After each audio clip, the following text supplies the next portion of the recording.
I'd like to change the subject a little bit and ask about the dynamics of soul groups and how they come to form. Is it through the creation of sparks? And are they always incarnated together across many lifetimes? And I'm thinking about that whole coordination process before someone incarnates here. Is that like a board meeting for the life blueprint? Yes, we love how you put that. So let us start with a single spark, and the intention of the creator of the spark. So creators are taught that their intention affects the sparks that they create. And so the creator can create, say, we'll just throw numbers out just to keep it simple, may choose to create 5 sparks with the intention that these sparks remain close to each other. They have their individuality, of course, but they remain close to each other as a soul group. Creators also can create sparks as more of an individual spark for that spark itself to find its own way with guidance. So the spark is not left by itself by any means. It is actually created to not have, say, sisters and brothers souls sparks, but it is guided in helping to find others that are within the same frequency, but have their own individuality, and then uh, form another soul group. So there are different ways that this happens. The soul groups are formed, and those are 2 of them that just to kind of give you an idea. And the soul groups, yes, tend to, once they find each other, once they are created, they tend to uh, choose to stay together because there is free will. They tend to choose to stay together for millennia. Now, there are those who, um, by their free will, choose to leave a soul group and join another. There are those who choose to leave a soul group and remain as an individual. Um, this typically, the second scenario, where one remains an individual, tends to be of higher evolution. They have gone through most of the teachings and most of the experiences, and have gotten to the point where they are in no longer in need of a soul group to for the experiences that they want, that they choose.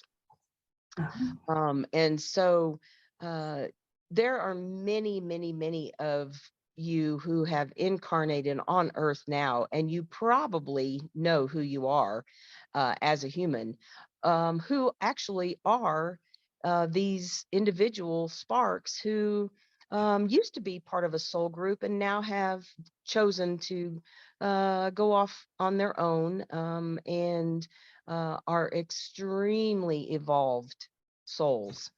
Um, and there are those of you who are on this earth now who are still evolved, well evolved, but still choose to have maybe a small soul group that you work with.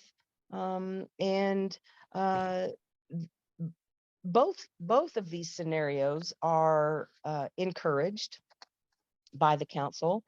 Um, the typically, and of course, nothing is 100% as far as you humans are concerned, incarnated humans, but typically, um, these sparks, that the younger sparks tend to have larger soul groups, and as experience is had, and as the spark moves up through evolution, these soul groups tend to get smaller. They break off of each other because they learn that there are many different experiences that can be had, and a particular group may choose to go towards one frequency of experiences, while another smaller group may choose to go through another frequency of experiences. So as we said, the younger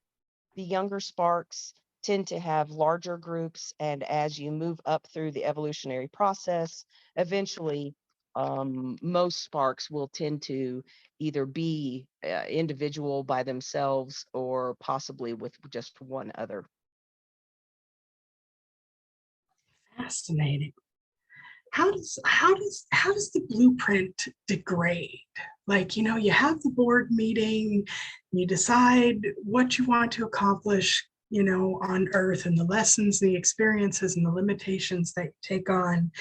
Um, how does that play with free will? And is Earth the only planet that forgets? Are there other places like schools that people go where they forget as well when they incarnate? Let us answer the first part of this question. Mhm. Um, the um, the blueprint. Well, let us say this: free will always trumps the blueprint Mm. in every case. In all cases, free will always trumps the blueprint.